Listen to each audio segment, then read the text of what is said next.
Hi friends, ఈరోజు ప్రతి భక్తుడు వినవలసిన కథ గురించి తెలుసుకుందాం. ఒకానొకప్పుడు గోపాల్, అలివేలు అనే మధ్యతరగతి కుటుంబానికి చెందిన వృద్ధ దంపతులు ఉండేవారు. గోపాల్కి, అలివేలుకి ఈ భూ ప్రపంచంలో ఒక్క అంగుళం భూమి కూడా వారికంటూ లేదు. ఊరి చివర పాడుబడ్డ ఒక గుడిసెలో నివాసం ఉండేవారు. గోపాల్, అలివేలు పుట్టినప్పటి నుంచి విష్ణుమూర్తిని తమ ఆరాధ్య దైవంగా భావిస్తూ నిత్యం మహావిష్ణు నామస్మరణంతోనే బతికేవారు. వారికి వివాహమై ఎన్నో సంవత్సరాలు గడిచినా పిల్లలంటూ లేరు. వారిని ఎల్లప్పుడూ ఆర్థిక ఇబ్బందులు చుట్టుముడుతూనే ఉండేవి. గోపాలుకి, అలివేలుకి ఉన్న ఏకైక ఆస్తి ఒక ఆవు మాత్రమే. దానితో లభించే పాలతో ఎంతో కొంత డబ్బు సంపాదిస్తూ మరియు గోపాలు ఊరిలో చిన్న చిన్న పనులు చేస్తూ వచ్చే డబ్బులతో జీవనం సాగిస్తూ ఉండేవారు. అలా కొన్ని సంవత్సరాలు గడుస్తాయి. అలివేలు, నేను ఏదైనా పని ఎత్తుకొని పని చేసుకుని వస్తాను, నువ్వు జాగ్రత్త, అసలే నీ ఆరోగ్యం అంతంత మాత్రంగానే ఉంది అని చెప్పి గోపాల్ ఊరిలో పనిలోకి వెళ్తాడు. గోపాల్ ఊరిలో చిన్న చిన్న పనులు చేసుకుని పొద్దుపోయాక సంపాదించిన డబ్బుతో తిరిగి ఇంటికి వస్తాడు. కానీ గోపాల్ ఇంటికి వచ్చి చూసేసరికి తన భార్య మరణించి ఉంటుంది. అది తట్టుకోలేని గోపాల్కి కంటనీరు ఆగదు. ఆపద్బాంధవ, అనాథరక్షక, జగన్నాథ, ఏమిటి స్వామి నాకు ఇన్ని పరీక్షలు? నారాయణ, పరంధామ, వాసుదేవ, ఇంకా నాకు ఎన్ని పరీక్షలున్నాయి? ఇంకా నాకంటూ ఎవరూ లేరు. నాకున్న భార్య కూడా చనిపోయింది. నా బ్రతుకు ఇంకా ఎవరి కోసం అని చెప్పి బాధపడుతూ తన భార్యకు అంతిమ సంస్కారాలు నిర్వహిస్తాడు. తనకున్న ఆవుతోనే రోజూ మాట్లాడుకుంటూ రోజు ఆ ఆవు పక్కనే పడుకుంటాడు. ఇదంతా భూలోకంలో ఏం జరుగుతుందా అని పరీక్షిస్తున్న నారద కంటపడుతుంది. అయ్యో పాపం, ఆ హరిభక్తుడికి ఎంత కష్టం వచ్చింది. పాపం, స్వామి అతని మీద కరుణ ఎందుకు చూపలేదో నాకు అంతు చిక్కడం లేదు అని అనుకుని నారదుల వారు మరొక వ్యక్తిని గమనించడానికి వెళ్తారు. అలా భూలోకంలో అందరినీ పరీక్షిస్తూ ఉంటారు. అదే గ్రామంలో రామయ్య అనే జమీందారు ఉండేవారు. అతను ఎవరికీ నోటమాటగా కూడా సహాయం చేసేవాడు కాదు. ఇంకా దేవుణ్ణి కనీసం పండగ రోజు కూడా స్మరించుకునేవాడు కాదు. అతని కింద అనేక మంది పనివారు కూడా ఉండేవారు. రామయ్యకు తరతరాల నుండి వచ్చిన ఆస్తుల వల్ల కష్టపడకుండానే కావలసినవన్నీ కాళ్ళ దగ్గరికి వచ్చేవి. అతను రాజభోగాలు అనుభవిస్తూ ఉండేవాడు. పుష్టిగా 3 పూటలా తిని పడుకోవడం, ఊరిలో సాయంత్రం నలుగురు అనుచరులని వెంటబెట్టుకుని ఊరంతా పెద్ద మనిషిగా తిరగడం, ఇలాంటివన్నీ చేస్తూ ఉండేవాడు. ఆహా, ఒక్క కాయా కష్టం లేకుండా చక్కగా పుష్టిగా 3 పూటలా తిని పడుకుంటున్నాడు. కనీసం పండగ రోజునాడు కూడా హరినామ స్మరణ చేయట్లేదు. ఇలాంటి వారందరికీ నారాయణుడు భోగభాగ్యాలు కల్పిస్తున్నాడు. వారు సుఖ సంతోషాలు అనుభవిస్తూ ఆనందంగా గడుపుతున్నారు. పాపం, గోపాల్ ఏ పాపం చేశాడో? నిత్యం హరినామ స్మరణలోనే గడుపుతున్నా అతను ఎన్నో కష్టాలు అనుభవిస్తున్నాడు. భూలోకంలో భగవంతుడిని తలుచుకునే వారికి కష్టాలు, బాధలు వస్తున్నాయి. ఎలాంటి పూజలు చేయకుండా ఉన్నవారు సుఖ సంతోషాలతో ఆనందంతో బ్రతుకుతున్నారు. దీని గురించి ఆ మహాదేవుడు విష్ణుమూర్తిని అడగాలి అని అనుకుని నారదులు వారు వైకుంఠానికి వెళ్ళి అక్కడ విష్ణుమూర్తిని ఇలా అడుగుతాడు. నారాయణ, నారాయణ, స్వామి, మీరు ఎందుకు ఎక్కువ పూజలు చేసేవారికి, నిత్యం నీ నామస్మరణం చేసే వాళ్ళకి ఎప్పుడు కష్టాల్ని, దుఃఖాల్ని మిగులుస్తున్నారు? కనీసం దీపం కూడా పెట్టకుండా, హారతి కూడా ఇవ్వకుండా, ఏ దాన ధర్మాలు చేయకుండా ఉన్నవారికి మీరు సకల సుఖాలను ఇస్తున్నారు. వారికి ఆనందంగా బతికే అదృష్టాన్ని ఇస్తున్నారు. నాకు మీ అంతరంగం నాకు అర్థం కావడం లేదు స్వామి. ఓ నారదా, నేను ఆ విధంగా ఎందుకు చేస్తున్నానో నీకు అర్థం కావాలంటే స్వయంగా మనిద్దరం భూలోకానికి వెళ్ళి చూడాలి. పదా వెళ్దాం, నీ సందేహం తీర్చుకుందువు గాని. సరే స్వామి అంటూ విష్ణుమూర్తి, నారదుడు ఇద్దరు మారువేషంలో యాత్రికుల వలె గోపాల్, రామయ్య ఉన్న ఆ ఊరిలో అడుగు పెడతారు. ముందుగా రామయ్య ఉంటున్న పెద్ద భవనం వద్దకు వచ్చి మారువేషంలో ఉన్న విష్ణుమూర్తి ఇలా అంటారు. అమ్మా, అయ్యా, ఎవరైనా ఉన్నారా అని. ఇంతలో ఆ ఇంటి నుండి రామయ్య బయటకు వచ్చి, ఎవరు మీరు? ఎందుకోసం వచ్చారు అని అంటాడు. అప్పుడు ఆ మారువేషంలో ఉన్న నారాయణుడు, ఈ ఊరందరిలో గొప్పవారు ఎవరు అంటే తమరి పేరు చెప్పారు, అందుకే మీ ఇంటికి వచ్చాము. మేము యాత్రికులము, మాకు చాలా ఆకలిగా ఉంది. ఈ పూట మీ ఇంటిలో మేము అన్నప్రసాదాలు స్వీకరించాలని వచ్చాము అంటారు. ఇది విన్న రామయ్య కోపంగా మారువేషంలో ఉన్న విష్ణుమూర్తితో ఇలా అంటాడు, ఏంటి, నేను మీకు అన్నప్రసాదాలు పెట్టాలా? మీ బాబు ఏమన్నా సంపాదించి పెట్టాడా నాకు? ముందు ఇక్కడి నుండి వెళ్ళండి అని కోపంగా అరుస్తాడు. అది చూస్తూ ఉన్న నారదులు వారు తన ఇష్టదైవమైన విష్ణుమూర్తిని తిడుతూ ఉంటే చూసి సహించలేక విష్ణుమూర్తిని పక్కకు తీసుకువచ్చి, స్వామి, అతడు అన్ని మాటలు అంటుంటే మీరు అలా శాంతంగా ఉన్నారు, మీరు అతన్ని తక్షణమే శపించండి అంటాడు. సరే నారదా, అతన్ని ఇప్పుడే నీ కోరిక మేరకు శపిస్తాను అంటూ, మీ ఇంటికి నలువైపుల నుండి సంపద రావాలి, నీ వ్యాపారాలు అభివృద్ధి చెందాలి, మీ ఇంట్లో సంపద మరింత పెరగాలి, ఇదే నా శాపం అంటాడు విష్ణుమూర్తి. అది విని ఆశ్చర్యపోయిన నారదుడు విష్ణుమూర్తికి నమస్కారం చేస్తూ ఇలా అంటాడు, స్వామి, ఆకలి అని అడిగిన వారికి అన్నం పెట్టని అతను మిమ్మల్ని తిట్టి బయటికి పో అని అరిచిన వ్యక్తికి శాపం ఇవ్వకుండా వరం ఇస్తారేంటి ప్రభు అంటాడు నారదుడు.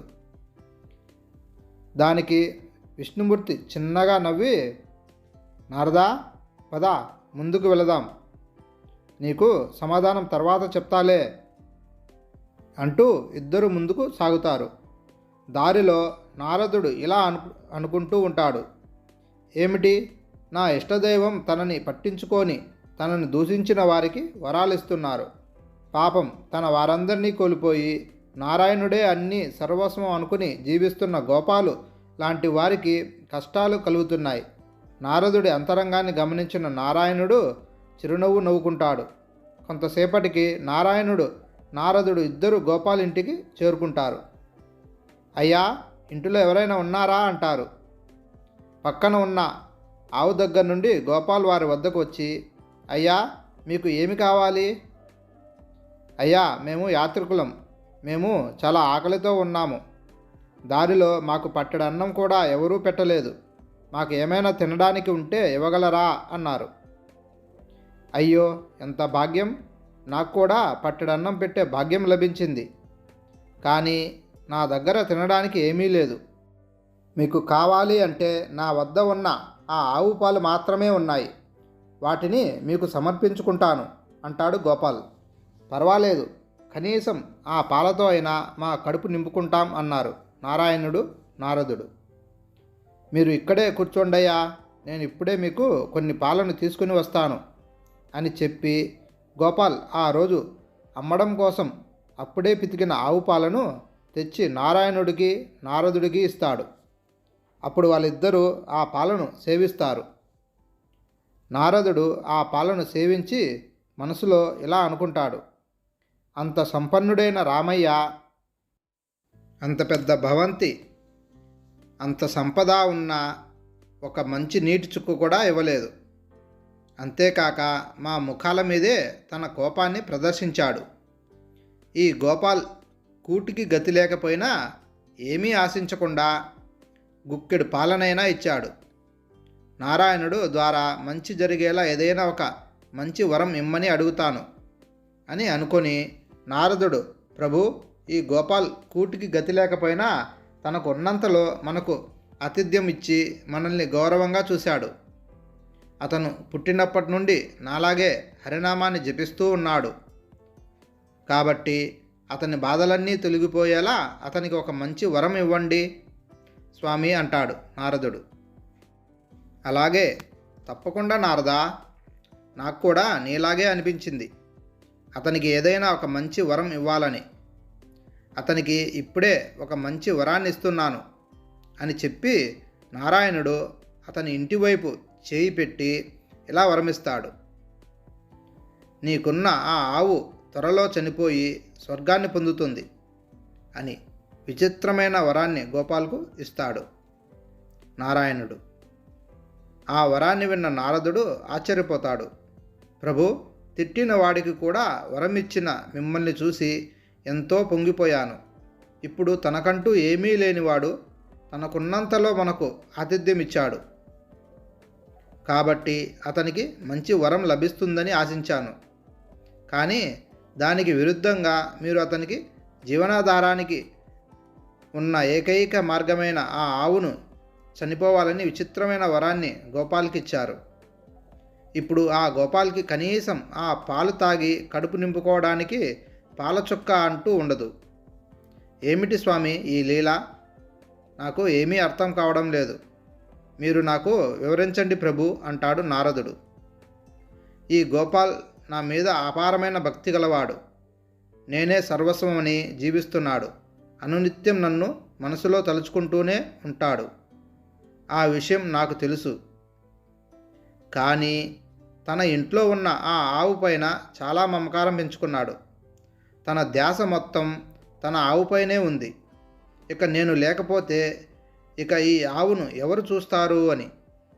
నేను చనిపోయాక ఈ ఆవు ఏమవుతుందో అని ఆలోచిస్తూనే ఉంటున్నాడు. ఆవు మీద ఉన్న ప్రేమతో ఈ గోపాల్ చనిపోతే దాని మీద ఉండే మోహం వల్ల గోపాల్ వైకుంఠానికి చేరుకోలేడు. కాబట్టి తను బ్రతుకున్నప్పుడే ఆ ఆవు చనిపోతే దాని మీద ఉన్న వ్యామోహం పోయి పూర్తి భక్తి భావనతో నా సన్నిధికి చేరుకుంటాడు. అందుకే అలా దీవించాను.